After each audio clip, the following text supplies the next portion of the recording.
Chapter 51. Jared's delight in his son Enoch.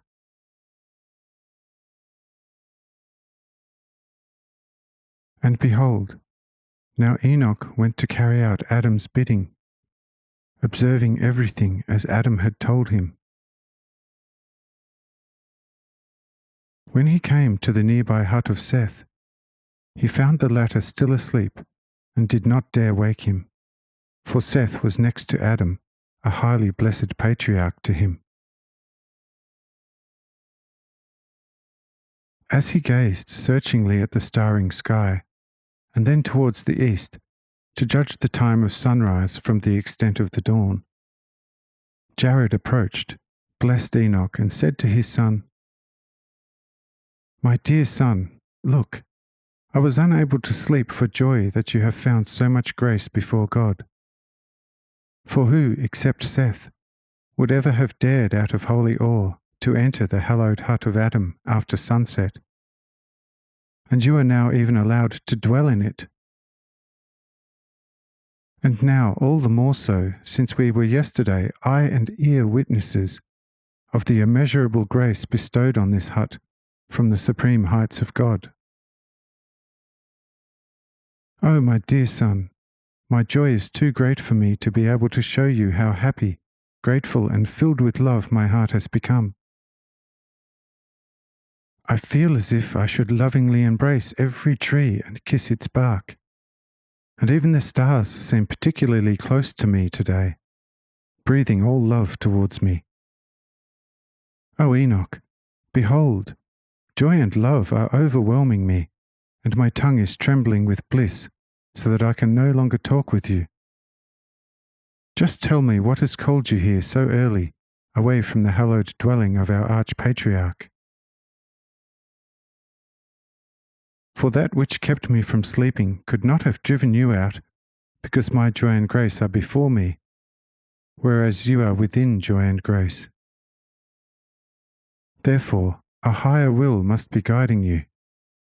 O Enoch, my dear son, do not hide from me the holy gift which was laid into your heart, for it cannot be an insignificant thing which you are carrying in your heart and following.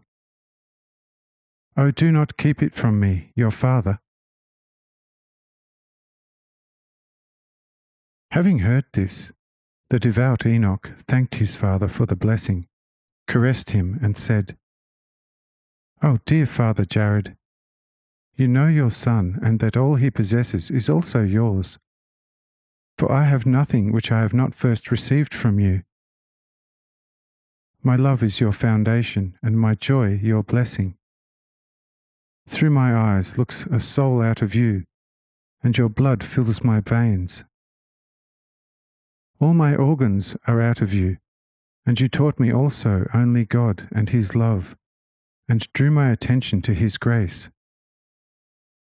And behold, thus all my actions are your work, thanks to the great grace from above, and nothing that I do could be unknown to you. But He who sent me out is more than you and I, and is Adam, the arch-patriarch of all of us. Why He sent me here, He alone may know first, as He is the first on earth among us. And because what He entrusted to me belongs neither to me nor to you, but to Him. Therefore, dear Father, you should not seek to find out about it until you hear it from Him whose property it is, so that He may then give it to all who need it. He will soon come out, and then you will hear it from Him at sunrise.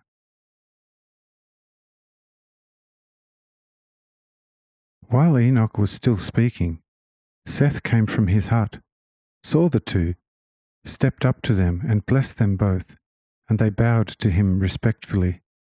And gratefully Seth asked Enoch the same question Jared had asked him, but got out from Enoch as little as Jared before him.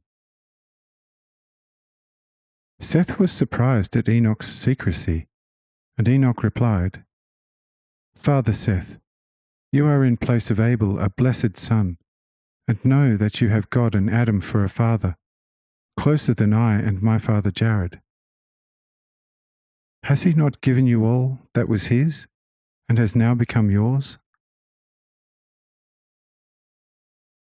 If Adam has sent me to investigate that which is close to his heart, how can you now ask me to give it to you before I have given it to him, whose heart bade me gather it for him, so that he, as a father, might have something to give to all of you in the morning?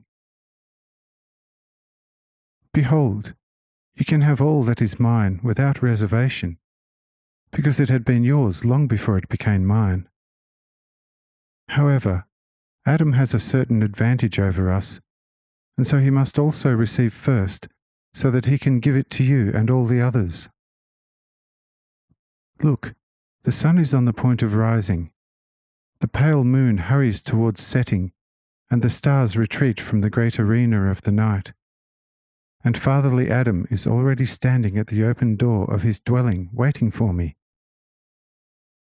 So just a little patience, and you will soon receive what I was sent out so early to gather.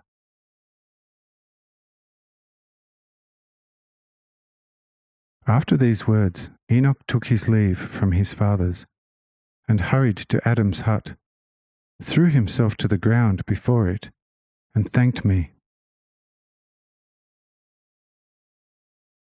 When Adam called him, he rose, entered the hut respectfully, and reported everything he had faithfully observed. After listening to Enoch's report, Adam rose and said first to Eve, "Eve, my faithful wife, rest peacefully in God's grace until I return, accompanied by Enoch.